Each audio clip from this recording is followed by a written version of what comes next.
Just a 28-year-old man walking into an airport carrying a backpack and a travel bag. Less than an hour later, he was caught on CCTV sprinting out of the terminal in terror.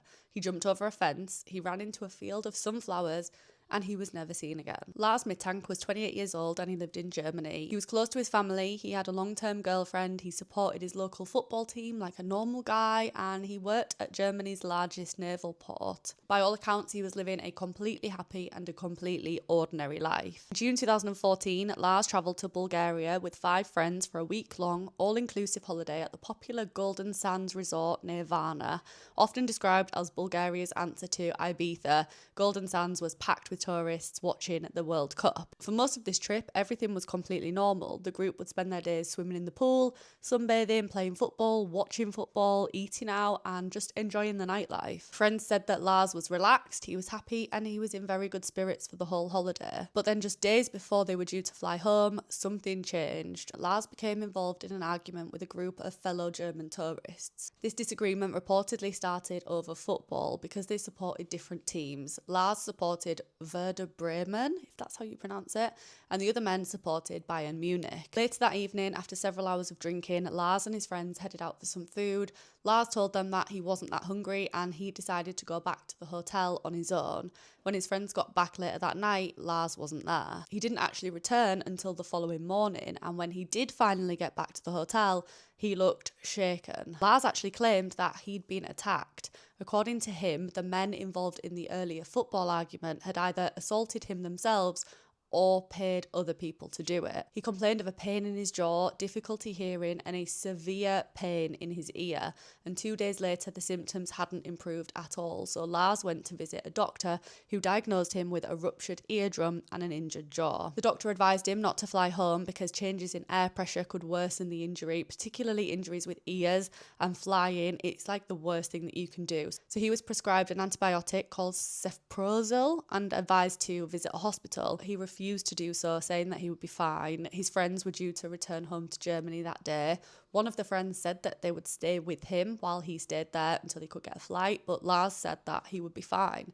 So on the 7th of July, his friends flew home without him. Lars was now completely alone in Bulgaria. Because it was peak tourist season, he struggled to find accommodation near the resort because obviously his hotel had been booked out. He was due to be going, so he needed to find additional days. Ended up checking into a budget hotel called Hotel Colour in Varna, and it was an area that he and his friends hadn't been to, so he didn't really know where he was going. That night, his behaviour became increasingly strange. He called his mum and asked her to cancel his bank card because he believed that somebody had cloned it. Over several phone calls and text messages, Lars sounded frightened, and he just didn't sound like himself.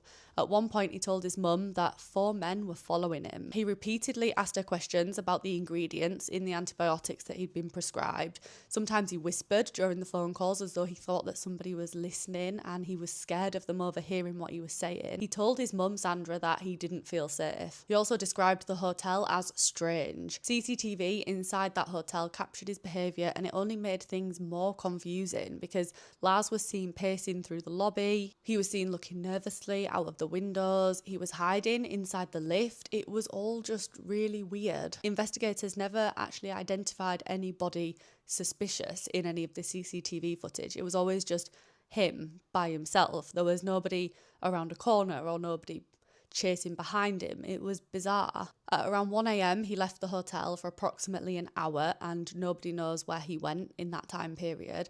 He later returned to his room, and the following morning, Lars decided that he wanted to leave Bulgaria immediately. He spoke to his mum, and she booked him a flight home from Varna airport. She also bought him a bus ticket as a backup option and transferred him €500 just to help make sure that he could get back, but this money was never actually withdrawn. Lars arrived at Varna airport carrying a backpack and a travel bag. Before checking in, he went to the airport medical centre to check that he was fit to fly. The doctor who examined him later said that he appeared nervous, anxious, and extremely worried about the antibiotics that he'd been prescribed. After examining his ear, the doctor cleared him to travel and said that he should be fine, but then something happened. A construction worker entered that doctor's room, and to everybody else, it wouldn't have been an issue. There wasn't anything weird about this, but Lars reacted with immediate panic. According to the doctor, Lars suddenly stood up and said, "I don't want to die here, I have to get out of here," and then he ran.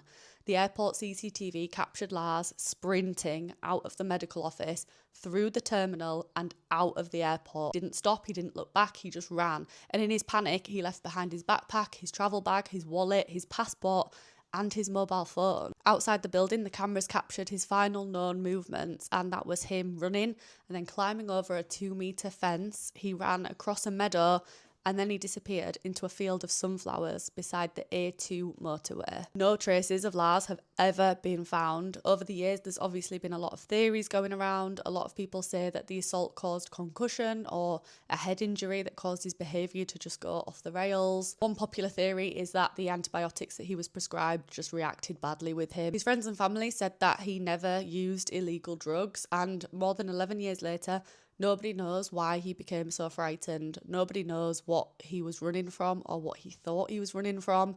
Nobody knows what happened after he disappeared into that field. But Lars's mother has never stopped searching. She spent years putting out posters, running online campaigns and following up leads. She believes that her son may have suffered from a head injury, lost his memory, and ended up living somewhere without knowing who he is, so he doesn't know where to return to.